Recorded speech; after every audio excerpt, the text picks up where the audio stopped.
Hey there, listeners. Welcome to another wonderful episode of the Leadership is Changing podcast. Great to have you here with us. My name is Denis Gianoutsos and I'm your host. Hey, I interviewed a guy by the name of Robert Brill, and he is the CEO of Brill Media. Now, he's worked in the advertising industry for about 20 years, and a great guy. We talked about all sorts of things, and the title of the episode is Leadership is about how you make people feel. Now, one interesting thing we talked about was technology, and he talked about being a tech tinkerer. And so you as a leader, making sure that you tinker with tech and learn and understand it more. But he explains more about that. And also he talked about how you come across as a leader, as a person is important. We also talked about the fact that leadership does really happen at every single level of an organization. Had a great conversation with him, so sit back and enjoy the episode. Welcome to Leadership is Changing. Each week, we and our guests provide information and insights through exploring leading change. This is taking your leadership to another level by finding the balance between executive excellence and personal well-being through stories that inspire real change. It's time to adapt in our fast-moving world when leadership is changing with your host, Denis Gianoutsos. Hey there, listeners. Welcome to another wonderful episode of the Leadership is Changing podcast. Great to have you here with us. I've got an awesome guest with me. His name is Robert Brill. Robert, a massive welcome to you. Thanks. A massive thank you, Dennis. This is awesome. Excellent. Now, whereabouts in the world are you today? I'm in Los Angeles, sunny SoCal. Oh, you had to put the sunny piece in there, eh? Yeah. Oh, yeah. Oh, yeah. Gotta rub it in. We're paying the weather tax, so might as well talk about it. You pay a weather tax? It's a joke. Oh. Everything's more expensive here in Los Angeles. Yeah. That's the weather tax. Like you could move to Texas and things will be a lot less expensive, but the weather doesn't work. Yeah. I've been to LA just to catch connecting flights from New Zealand, but I've been to San Francisco a lot, of course, HP where I worked and Palo Alto and things like that. And they bought out another company that I worked for, EDS, which was in Dallas, Plano, Texas. And so you're right. Look at the two different places, the two different pricing. People say to me, where would you want to live? I went, Dallas, because you get way more for your dollar, right? It's just amazing. You get way more. It's also very beautiful to live in Texas. I flew into the wrong airport once. And who was the pilot? Yeah, it was the pilot, not me making the wrong booking. And I had to drive from, I think, Austin, Texas to Dallas, Fort Worth. Yep. Beautiful drive. It's just such an easy drive. The houses were beautiful. It's all green. It was just such a fun place. Yeah. And I know that Dallas has got more expensive since the Toyotas and the other big companies have gone in there. They've taken their headquarters into that because of tax and things like that and incentives for them. But still very cheap living in that there. But and the people in the US, I think, are just great people. It's just, I really like it. Yeah. It just depends what sporting team you probably support, right? We're a big sports agency and we run ads for rugby. I'm a big fan of Inter Miami and soccer. But the biggest fan is going to be the Los Angeles Dodgers, who just signed Shohei Ohtani. Oh, now that's baseball, right? That's baseball, yes. Yeah. Cool. Very cool. I love it. There's so many things happening there. Big organization, big country, and it's really quite cool. So I've given the listeners a little bit of an introduction to the episode here. Now, I understand that you've worked in advertising for about 20 years. You must have started at the age of 6, I think. So you're very young. Well, that's very nice of you to say. Yeah, it's all good. You're the CEO of Brill Media, a digital advertising agency for scalable business growth. Now, the company's been honored in different sort of, both in Inc. 5000 and also in relation to the Financial Times 500. Robert, what we'd like to know is a little bit more about your background. What have you done and so forth? That'll be great. Yeah, I was really fortunate. When 2 weeks out of college, I got a job at one of the largest multinational ad agencies in the world, Universal McCann. And you might think, boy, he must have had some great connections. His parents knew someone. And it was just purely out of hard work. And I talk about that because my parents, they emigrated from Romania and then they met here. And so they didn't have any of those connections. In fact, they didn't know like standard things that a lot of Americans know, like Dr. Seuss and whoever else. So growing up it was like adjacent to like American parenting, but just not quite exactly it. When did they immigrate? Yeah. How long ago? In the 70s, Yeah. I think. Yeah. My dad immigrated from Greece to New Zealand in the 60s. I love Greece. Holy cow, where in Greece? So a little island. So now if you between Italy and Greece, there's Corfu. So Yeah, it's an island, little island below that, and yeah. it's untouched. It's about 7 kilometers. So I don't know how much that would be in miles, but it's very small. And the sort of winter time, there would be about 29 to 30 people on the island in winter, and in Wow. summer it might swell to just over 100 people. So it's untouched. It's great. So if you're an Glorious. investor or you're looking to, just stay away. Yeah, just like we're not even gonna tell you the name of it, like, just don't show up. I'll tell you the name off air, right? Yeah, I won't tell. totally. Yeah, yeah, cool. Carry on. Yeah, anyway, so grew up in Los Angeles, and I felt sorry for myself when I went to college because I had to work. But that work experience gave me 4 or 5 extra years of work to figure out what I liked and what I don't like. One of the internships I had was for a, startup ad agency working out of someone's garage. They told me all the types of different work you can do in the advertising business. I graduated, I knew exactly the job title, digital assistant digital media buyer. I knew exactly what to focus on. I found the job. I got hired. I don't know why they hired me. There's so many better qualified people, but somehow they like me better than anyone else. Hired me, and I've worked in advertising for 20 years. And for the last 10 years, I've been bootstrapping Brill Media to millions of dollars in annual revenue. Awesome, man. Congratulations. That's fantastic. What was it like for you to transition out of that 20-year career for another business and then go and start your Yeah. own thing, your own gig? What was Yeah, that like for you? 100%. So in 2013, I was 10 years into my career. Oh, yeah. It was exceptionally scary because I felt I wouldn't have characterized it about like this at the time, but looking back on it, I would characterize it as I had practitioner level expertise in digital ad buying. I spent a decade working with large brands, Sony, Disney, Bacardi, Toshiba, PetSmart, etc., with their corporate ad buying, reaching customers to generate sales. They had lots of money, big strategic focuses, etc. So I was like, all right, I'm going to do this for myself, but I chickened out. It was really scary. I actually did like a few months after I started my business, I took a full-time job at another agency because I just wasn't ready. I wasn't ready to sell. I wasn't ready to deal with the financial components of the business. A lot of times in advertising, if you're going to run $100,000 campaign, you get paid the $100,000 you just earned 30, 60, 90 days later. I was like, I don't really want to put out $100,000 because what if they don't pay me? Like it's scary. Mm. And so I chickened out. I took a job and I was not good at that job, and it was a good place to work. It just wasn't for me. So anyway, I had this burning desire to really focus in on the business, and I did it, and I focused in. And instead of starting one business, I started 5, which Mm. is the absolute wrong thing to do. I was like, okay, I'm going to test. I'm going to test. Am I going to do influencer marketing? Am I going to be an influencer? Which no business doing that. The highlight of my influencer career was Holiday Inn Express paid me $2,500 for a Vine video, which I loved Vine. Vine was the best, but I can't make a living on videos here and there. I started a consulting firm. I started a social media marketing firm. But the thing that I was the best at that I had done for my 10-year career was digital ad buying. And so the lesson for me, and that I tell anyone who is ever interested, is focus on the thing where you have the unfair advantage, determine what your zone of genius actually is. And once I focused on that, that's when the business started to grow. Excellent. Yeah, so that main focus or niching it down a little bit more will actually help. When you say digital ad buying, is that for things online or is that for TV as well? How does that work? Yeah, so right now, the vast majority of advertising spend in 2024 is going to be digital. Mm. So most things are digital. The exceptions to that are like magazines, but most magazines are like have ceased to exist. Newspapers don't really exist. The large offline channel is going to be television. It's about a $60 billion business in the US. But like digital advertising is a $307 billion business in the US. So massive.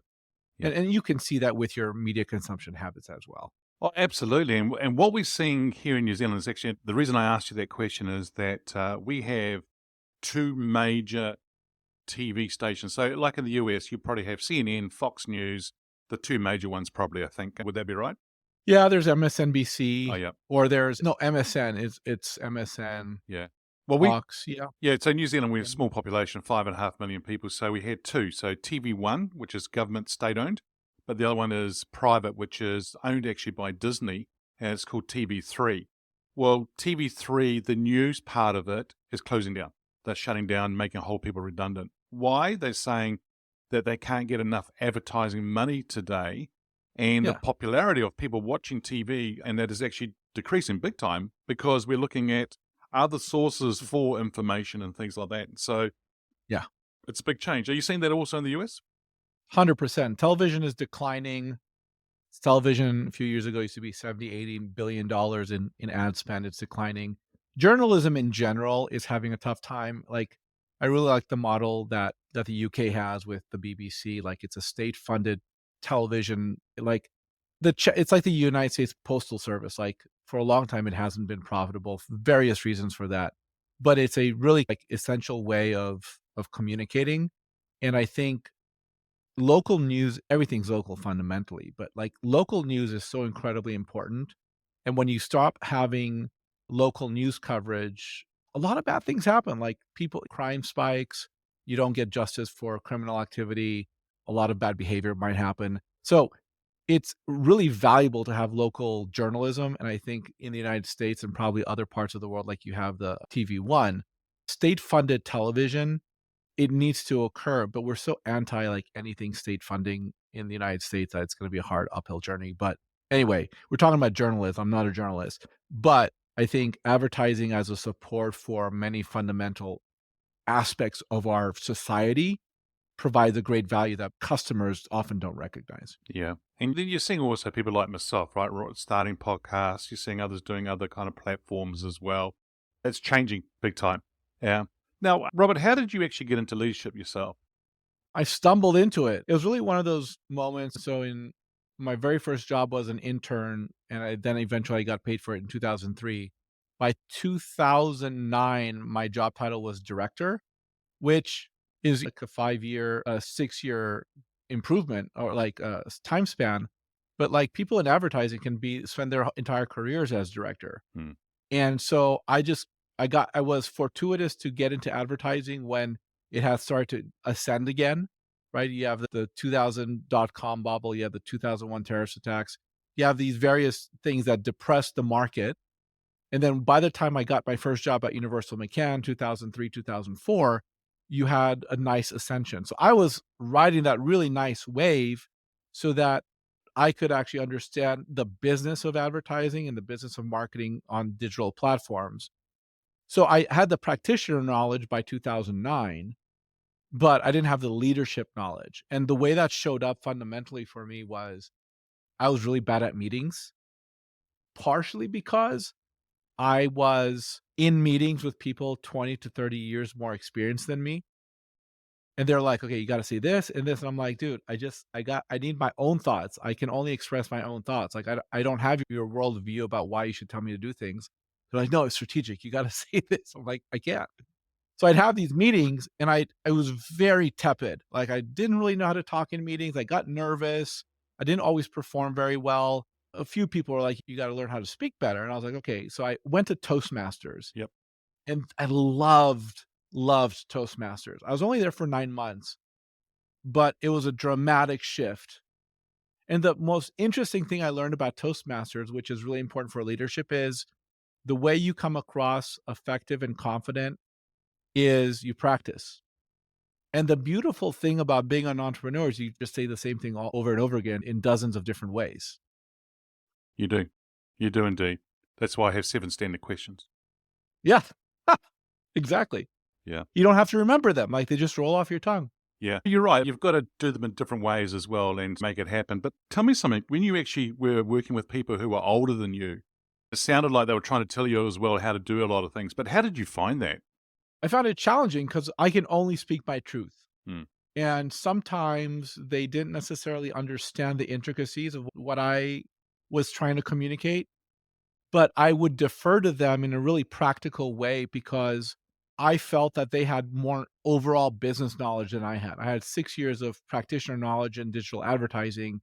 6 years as a business person isn't that much compared to people with 20, 30, 40 years of business experience. Yeah, and some of those 20, 30, 40 years, not everybody, just some of them, they just did year one 20 times or year one 30 times, right? Yeah, because for a lot of them, they didn't actually move or grow a lot. But then some of them did and have a lot of knowledge and experience as well to share, which is good. Yeah, really interesting how that all works, eh? Mm. Yeah, look, I think I give a lot of credit to the mentors and leaders that I worked with because they taught me so many interesting things about the intricacies of how business happens. But things like it doesn't always matter to be right, it matters to sell.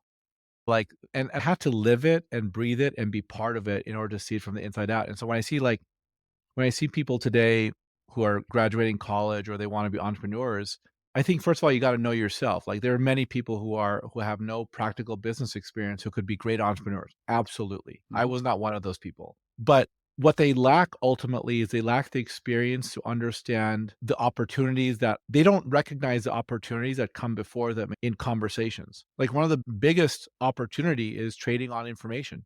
Hmm. Like simply having a strong knowledge of the situation can help you discern how to make money. Right, right. And if you don't have the experience of having worked for a decade or a few years or whatever the case is, you may not recognize massive opportunities that are standing right in front of you because you're stuck on, I'm going to do it my way, and my way may not be the best way. Yeah. So, anyway, experience. Hence why you said before about it doesn't matter about you being right. It's about the matters what you sell, right, and what you do. Yeah. Yeah, Yeah. yeah. Okay, that's a great way of saying it. Yeah. Now you just mentioned about mentors and things like that. Now this person could be alive or from history. Who's Mhm. been your favorite leader and why? Man, so Obama.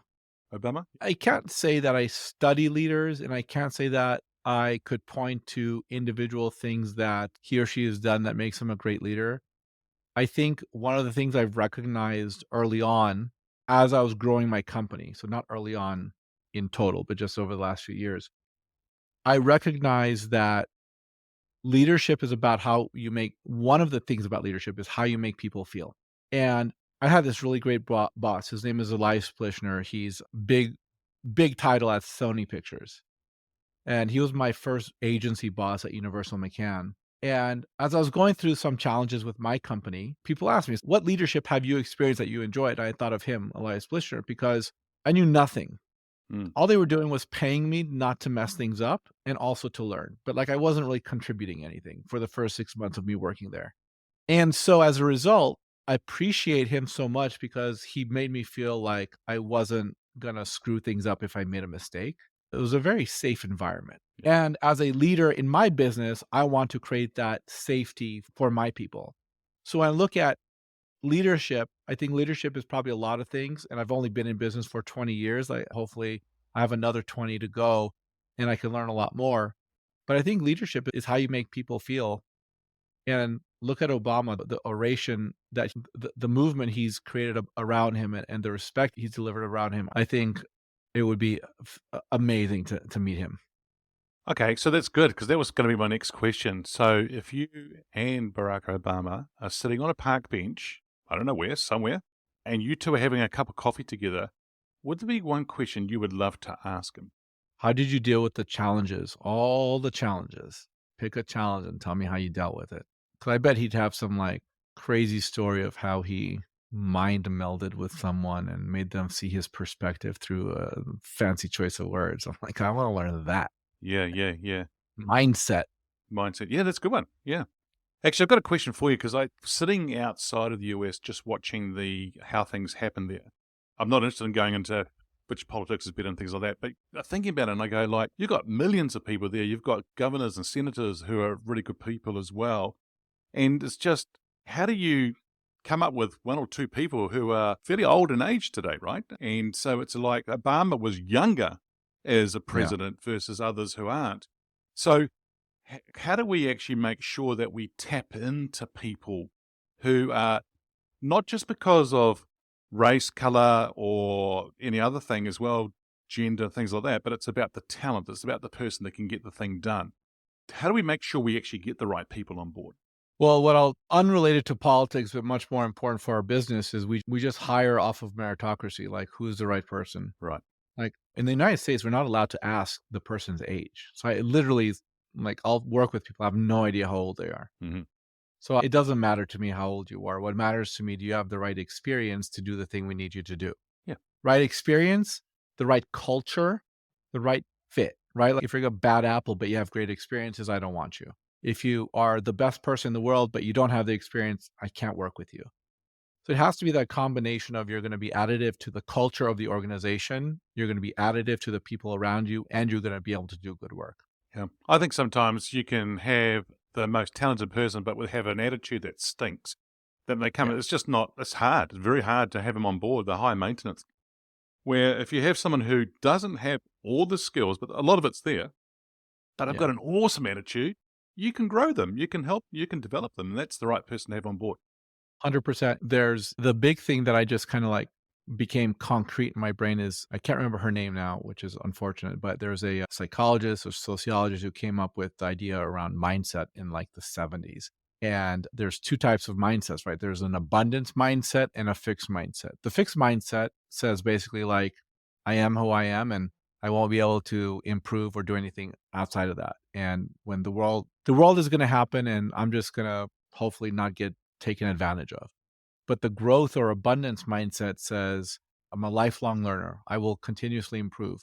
And while some situations may be out of my control, I can control the things in my control. That level of growth or abundance mindset is going to be very important for us. Are you talking about Carol Dweck? Yes, that's exactly who it is. Yeah. Very good book out there, listeners. It's called Mindset. If you haven't already read it, please, I think both of us would encourage you to read it because it's a Yeah. very good book. But yeah, so it's wonderful. Now, Robert, the show here, because I'm going to talk to you now like a marketing / advertising digital guy. Hey, the show here is called Leadership is Changing. When we talk about that title or that statement, what does it mean for you? That means that leadership is changing. So it's simple. Yeah.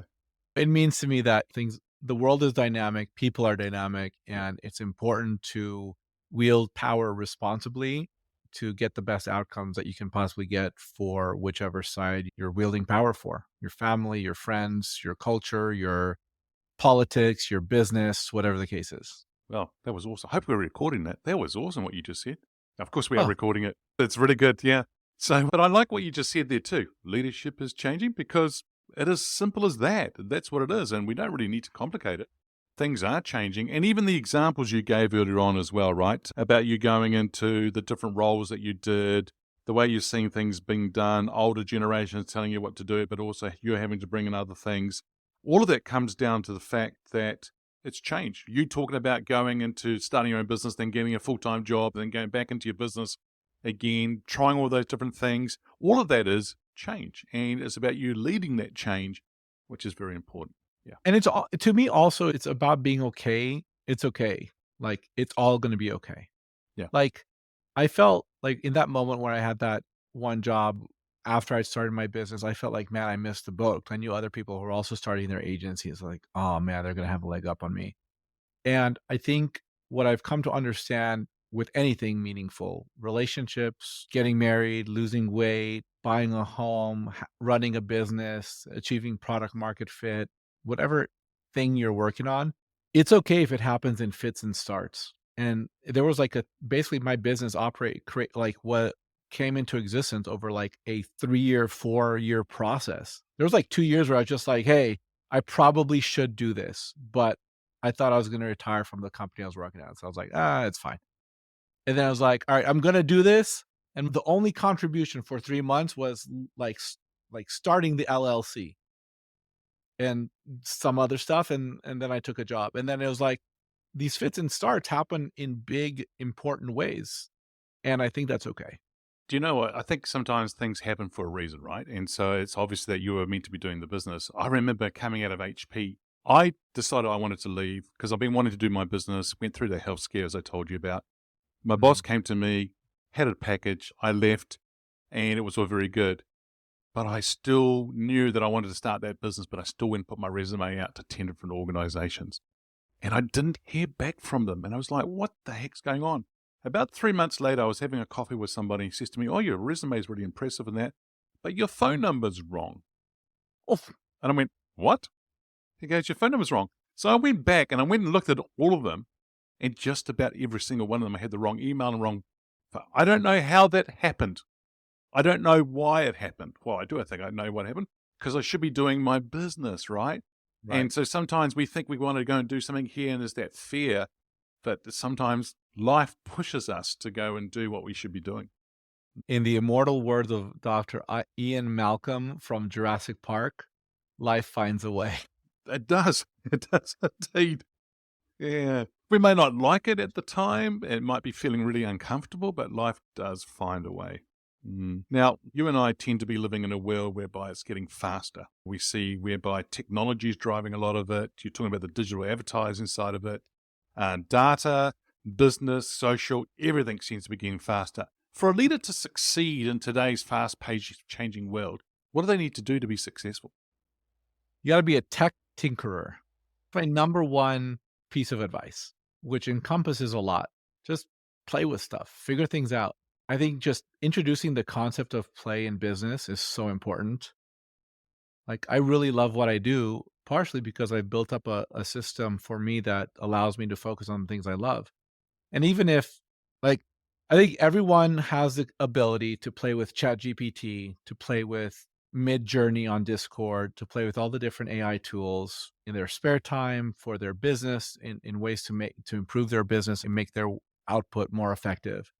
And I think just as individuals, we should look at business as play. Like, yeah, we need to do good work. And yes, we need to be experts in our fields, but also like try new things and see if any of them stick. As an organization, I encourage my team to like play around with all the AI tools that are available. And if any one of them sticks out as like a massive benefit, like we just introduce it into the larger org. Like, for example, something very simple like Grammarly is AI infused now. It helps. Yeah. I tell you what, that Grammarly is really great. I wish they had it when I'm doing workshops on these big flip charts I have up there, and I ask people, the audience, to share words. And I go sometime, can you make it a simpler word? Because there's no spell checker on the flip chart. So it'd be quite Nice. good. Yeah. But I like what you just said there about the fact that be a tech tinkerer, play with things, look at business as play. I think even as leadership, look at that as play, but in a way whereby you're trying things, doing things differently just to see how it goes. But I think the big thing would be learn from it. And then what do you do with it then going forward is going to be really key. And I love what you just said, tech tinkerer. That's really cool. Justifies all the different things that I sign up to. But sometimes you got to remember to unsign from them too, because otherwise you keep on getting charged, right? I was 100% just thinking about that. There's like a few tools that I have. Like there's one thing called Blaze.ai. Yep. That I'm paying for, and I have 100% no idea what it is. I'm paying for it. And I gotta like do something about this. You're probably their best customer. Thank you. Yeah. Which is good. Yeah. So, okay. So I think the other thing too would be the way I say it sometimes is leaders may need to be a little bit more digital savvy. In other words, you don't have to be the expert. That's not what we're saying, but to have some knowledge of how things work or what's out there, because you could be missing out on something that could be making things a lot easier for you and in business. I think working with experts and expertise is going to be critical. And I'll tell you why. There's 10 million businesses that advertise across Facebook and Instagram, and a lot of them fail. According to Neil Patel, 64% of them fail at their advertising efforts because they are headline readers and because they're looking for the easy path. And the easy path on Facebook is called the boost button. The boost button basically gives Facebook the ability to earn a few $100s a month from millions of businesses, but there's no strategy, there's no thinking, there's no objectives, there's no good reason for why they should be spending that money. The business thinks they're doing good, but they're actually just throwing money down the toilet. And I'll give you a few reasons why. Some clients tell us, we're just going to boost this post. And I say, why? Well, because we developed the ad. People should see it. And that even by itself sounds fine, but the way to use Meta is actually to create a bunch of different creative executions, test them, and understand out of hundreds which one is the most effective. There's a literal scientific method to deploy with control and variable testing, powered by Meta's machine learning algorithm to find your best customers. Like, there's a 13-minute video on our website. We can take you through exactly how to do that. But fundamentally, it's just like going back to it, you need a vision. you need to know what you're trying to achieve. And too many businesses are spending money with marketing and advertising, and they don't know what their goals are. You're like, cool, I got more likes. You can't pay your bills with likes. Likes, comments, and shares don't pay the bills. Leads and sales pay the bills. Keep your accounting team busy. So when you run boosts, I'm not advertising, I'm boosting. No, that's advertising. By definition, when you spend money to reach an audience and you're paying a platform or someone like that, you are by definition advertising. If you're not spending money, then you're promotion, you're doing SEO, you're doing marketing, you're doing something else. But advertising, fundamentally, you have to be spending money with a publisher to reach your audience. So boosting equals advertising, but chances are you're doing it with no strategy. How much revenue do you want to have?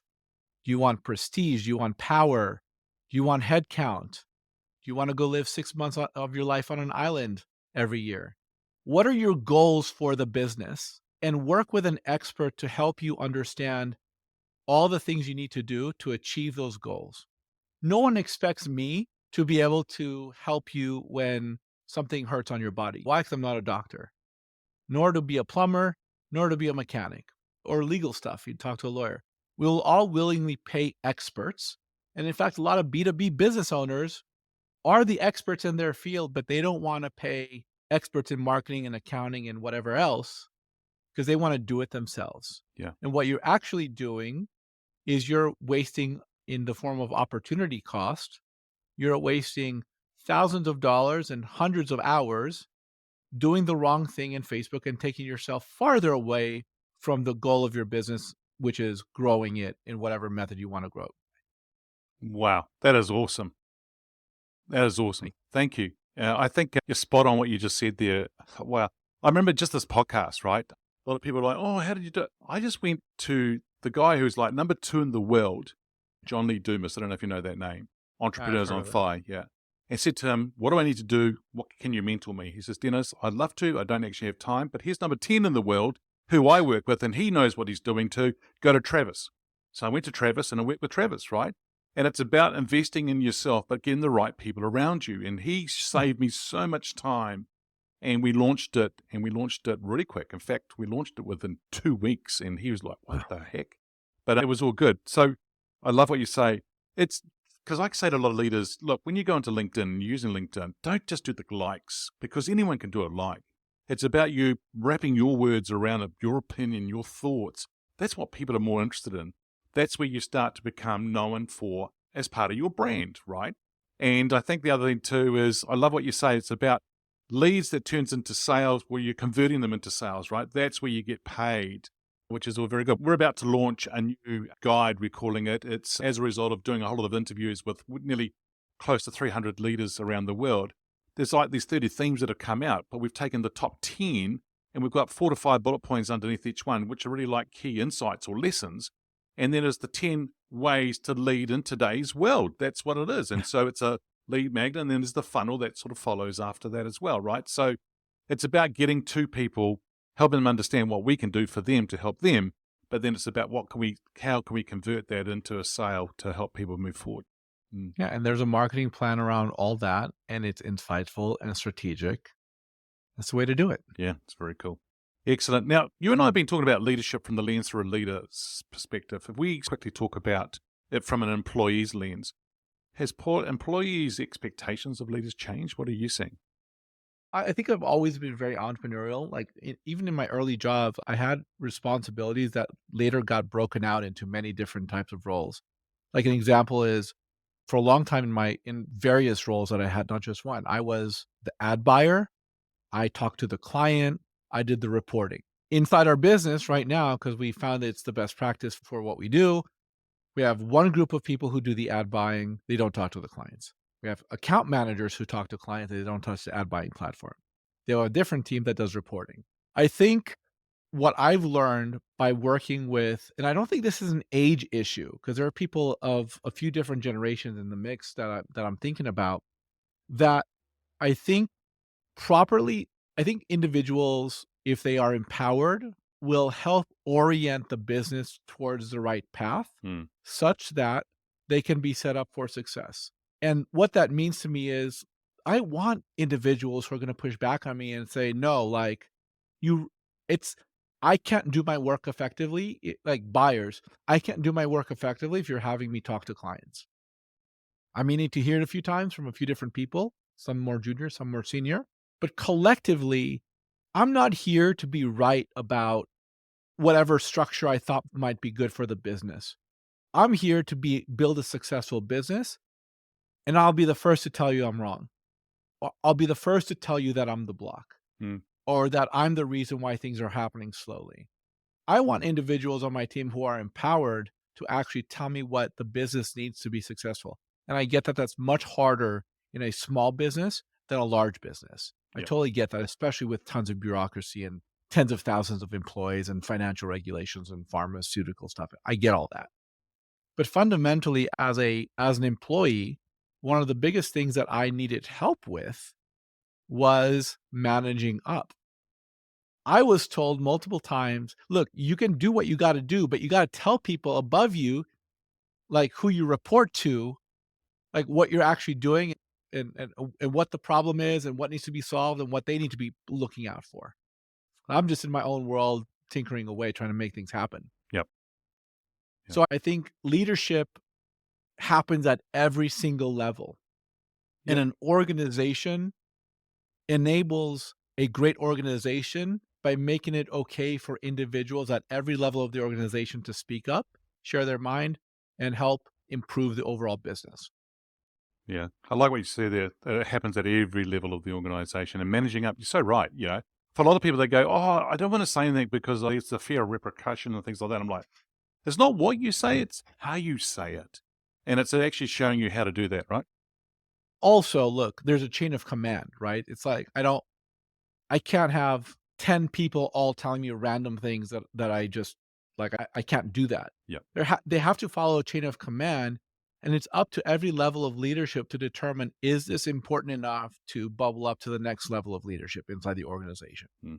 Or is this person's perspective wrong and I need to kind of like correct the path that they're on? Yeah. But fundamentally, communication is going to be very valuable as long as the business ultimately succeeds. But if you have one person that's going rogue and they're just doing their own thing, communication will solve that actually. If you can communicate without fear of repercussion, no egos, we eat our own dog food, we're just going to improve the business. Open lines of communication do wonders to keep the rank and file individuals inside the business very happy because Yeah. they have a voice Yeah. and they are not going to, there's not going to be a fear of being punished. Yeah. That's very good. Hey, where do you see leadership being in 5 years as we bring this episode to a close? Where do you see it being in 5 years? Where do I see what in 5 years? Leadership being in 5 years. Look, I think leadership is going to be about using tech tools to drive revenue for organizations. There's a business called Klarna, which is they provide credit for like everyday purchases. And my understanding is they laid off like hundreds of people over the last like year or two. And they have reported in like official SEC filings and et cetera in their quarterly reports that they're having AI do the work of those hundreds of people. And it's far more profitable because of that. So I think leadership is about stewarding a business and stewarding individuals towards success. And once a person is part of the group of people who are encapsulated by the leadership, by the leader, that person has a responsibility to keep the individuals doing well, being successful, themselves being successful, the business being successful, and the clients being successful. You're not just here, a leader is not just here for the benefit of the business. It's for the benefit of everyone the business touches. And that, I think, is going to be a very important point for successful leadership. Excellent. What a way to finish there. Robert, it's been a pleasure talking to you today. Hey, if our listeners are wanting to get hold of you, where should they go? Brillmedia.co, B as in boy, RILL media.co. Click the start now. You'll be able to set a time with me and we'll talk about your marketing and advertising needs. Excellent. Well, it's been a real pleasure, as I said. Thank you so much for joining me on today's episode. There you go, listeners. Well, interesting conversation there as well. Leadership is about how you make people feel. It's not just about being a matter of being right. It's about a matter of selling things. And you can click a whole lot of things, make a comment, share things. That's all very good that Robert's just talked about. It comes down to leads and converting those leads into sales. That's where it counts. Alrighty. Hey, if you're a leader out there, become that tech tinkerer. Have fun with it. The business is where you should be playing and enjoying it. Hey, it's a pleasure being with you. Thanks for joining. Until next time, bye for now. Thank you for listening to this episode of Leadership is Changing with your host, Denis Gianoutsos.